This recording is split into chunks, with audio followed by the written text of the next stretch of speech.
కష్టపడి మన కాపులకి ఏదో చెయ్యాలి అని ముందుకు వచ్చినందుకు యువకులందరికీ ప్రత్యేకమైన అభినందనలు అండి.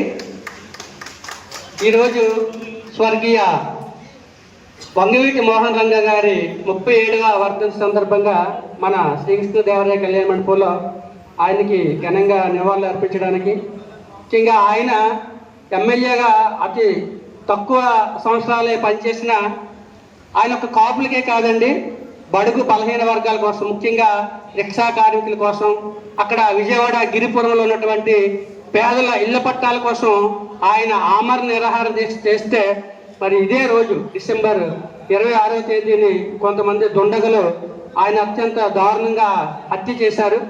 అప్పుడు రాష్ట్ర వ్యాప్తంగా మరి అల్లర్లు చెలరేగాయి. సుమారు 40 రోజుల పాటు కర్ఫ్యూ విధించింది.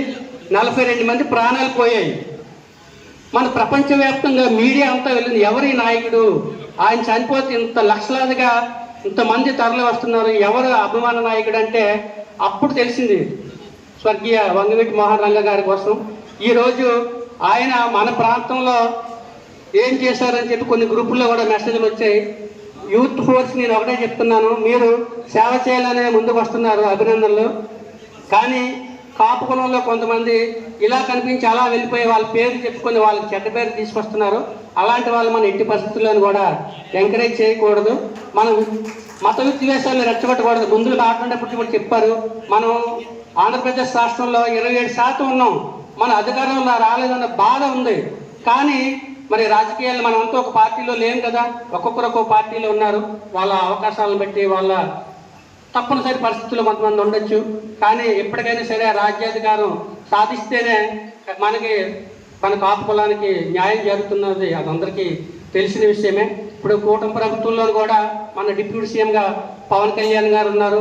మరి కేంద్రంలో రాష్ట్రంలో కూడా కూటమి ప్రభుత్వం ఉంది. కాపులకి బాగానే కార్పొరేషన్ ఏర్పాటు చేసి అన్ని విధాలుగా సహాయ సహకారాలు అందిస్తున్న దాన్ని మీరు ఉపయోగించుకోవాలి. ముఖ్యంగా రాయల్ యూత్ ఫోర్సు నేను మిర్యాల వెంకటరావు గారి శిష్యుని, నేను ఆయనతో కలిసి పనిచేశాను కాబట్టి అసలు కాపునాడు పెట్టిందే ఆయన ఒకటే చెప్పేవారు వెళ్ళేటప్పుడల్లా, ఏదైతే ఐఏఎస్కి ప్రిపేర్ అవుతారో ప్రిలిమ్స్కి, ఆ ఎగ్జామ్స్కి వెళ్ళే స్టూడెంట్స్కి మీరు ఒక కోచింగ్ సెంటర్ పెట్టి అందులో మన వాళ్ళు పాస్ అయ్యేటట్టు చేస్తే వాళ్ళు ఐఏఎస్లుగా ఐపీఎస్లుగా సెలెక్ట్ అయ్యి వాళ్ళు ఒక ఎంత పెద్ద రాజకీయ నాయకుడైనా సరే, మినిస్టర్ అయినా ఎమ్మెల్యే అయినా సరే చెప్పాల్సింది ఒక ఐఏఎస్ ఐపీఎస్కే. మనలో చాలా మంది తెలివైన వాళ్ళు ఉన్నారు. కాకపోతే మన ఓసీ కొన్ని ప్రాంతాల్లో ఉండడం వల్ల మనకి తెలివైన వాళ్ళు ఉన్నా సరే వాళ్ళు సరిగ్గా ఫీజులు అవి కట్టుకొని ట్రైనింగ్ తీసుకోలేకపోవడం వల్ల వాళ్ళు ఐఏఎస్ ఐపీఎస్ అవ్వట్లేదు. దయచేసి మీరు రాయల్ యూత్ ఫోర్స్ తరపు నుంచి మీరు ఈ యొక్క ప్రిలిమ్స్కి ప్రిపేర్ అయ్యే వాళ్ళకి, ఐఏఎస్కి వెళ్ళే వాళ్ళకి మీరు ట్రైనింగ్ ఇప్పించండి. దానికి నా వంతు సహాయ సహకారాలు మన పెద్దలందరూ కూడా ఉన్నారు, చేద్దాము. మన వాళ్ళు ఒక మంచి పొజిషన్లో ఉంటే ఐఏఎస్లు ఐపీఎస్లు అయితే ఖచ్చితంగా మనందరికీ న్యాయం జరుగుతుంది. మనమంతా కూడా ఆర్థికంగా కూడా బలపడతాము. నాకు ఈ అవకాశం కల్పించినందుకు రాయల్ యూత్ ఫోర్స్